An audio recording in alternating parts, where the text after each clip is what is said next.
My name's Craig Anderson. I'm 55 years old this year. I started riding motorcycles when I was about 11 or 12. A friend of mine gave me a spin around the block on his S90, and boy, I was hooked ever since.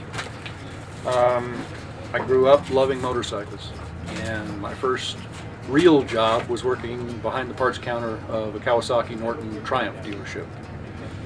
And worked in the industry for quite a few years as a mechanic, as a parts man, things like that, but I left as a mechanic. And always involved in racing one way or another, as either spinning wrenches or actually racing myself. I've road raced, I've dirt tracked, I've motocrossed. Yeah, just had a real active life with motorcycles.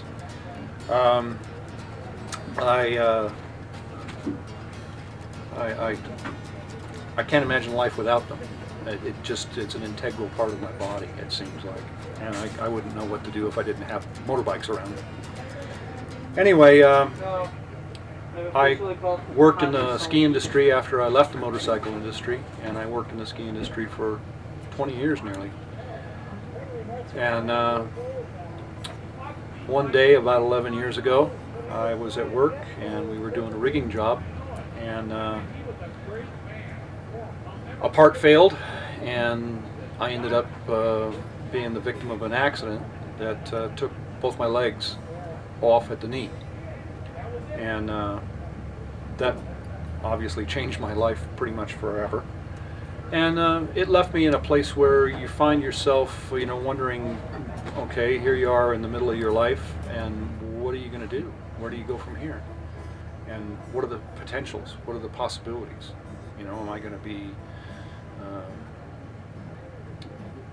a person that just folds up like a flower and wilts, or am I going to be the kind of person that carries on?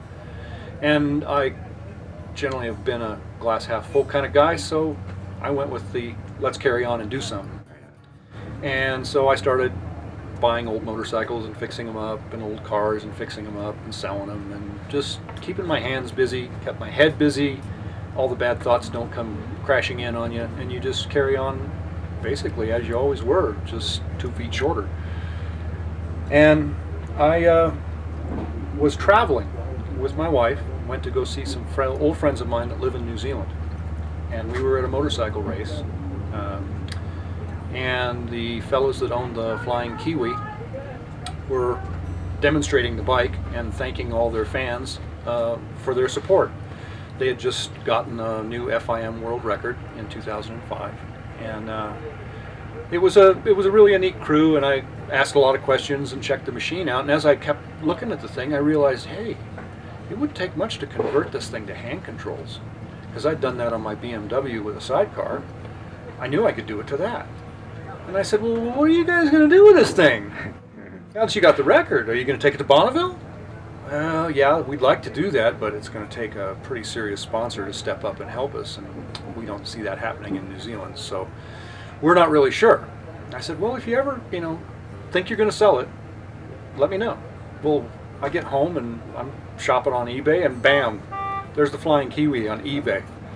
And so I wrote him an email and said, hey, I asked, you didn't reply. Well, what's the matter? Anyway, they worked out a deal with me, and I bought the bike in, I guess it was almost summer of '06. And I brought it home in a container, and we unloaded it, took it home, and tried to get ready to race Bub in '06. And I had some things I had to change. Their exhaust was pointed at the ground and other little bits and pieces. But anyway, I went ahead and made the changes, and 2 days before we were due to leave to get up here, we fired the engine up, and it all worked. So we put it in the trailer and brought it up here, and I rode it for the first time in '06. And I was a half a mile an hour off their world record, but I, more importantly, set my first AMA record. And I was absolutely delighted. Much more rewarding than I expected it to be, and at the same time, the experience itself was more rewarding. The people here were just unbelievably friendly, helpful. I met some just fantastic people that have become friends now for the last 5 years. And we're kind of on this quest now. I want to see if I can make this thing go 200 miles an hour. And so I went home after '06 and spent 2 years in the garage, and with the help of some people in the land speed community, Kent Riches from AirTech, Dustin, John Noonan, Bob Backer, big supporter of mine, had a lot of input, a lot of really good advice, and got me pointed in the right direction. And we built a new chassis, put in a parachute, put in a fire system, put in, bulkheads and firewalls and the things that you need to do this sport and do it reasonably safe. I mean, it was a lot of work, a lot of time, and you can go so far and then you kind of get stuck, and then you have to walk away from it for a while and think about it and then come back. So it took time. Last year I came up and expected to race the first time with an enclosed canopy streamliner, which was very exciting to me.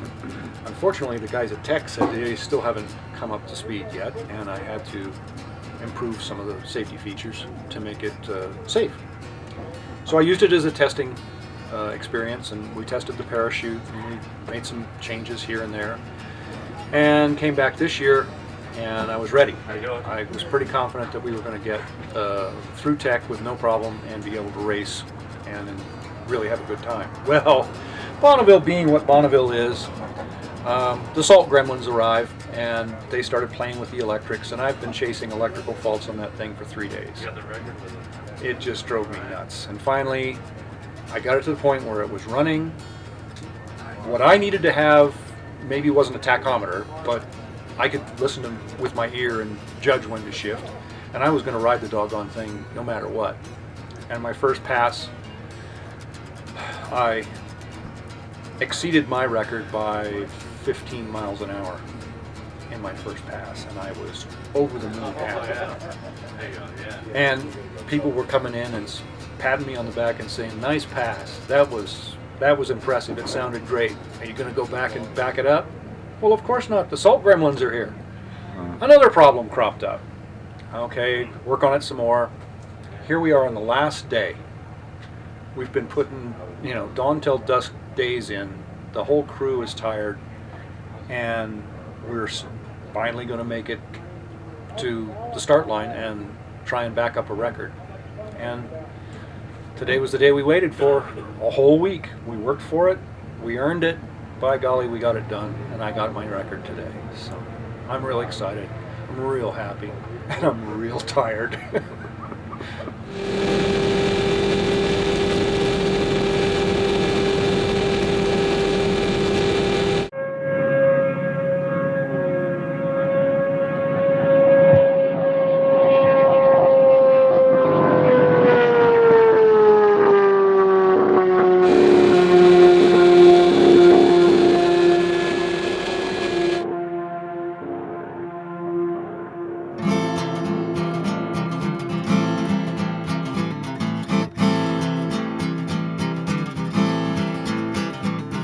Working week after week just to get my pay. I got cams and pistons on layaway. Gotta get her together with some dyno time.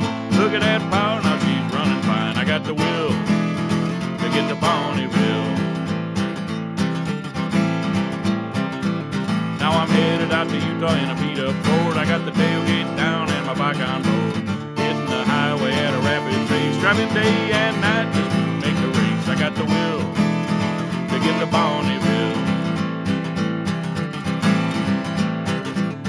Oh, mile after mile, driving to nowhere, smile after smile, that's what greets you when you get there. I ain't got much money, so I got a camp down around the corner from the old boat ramp. And when the sun comes up, I'm gonna ride my horse WFO down the Salt Flats course. I got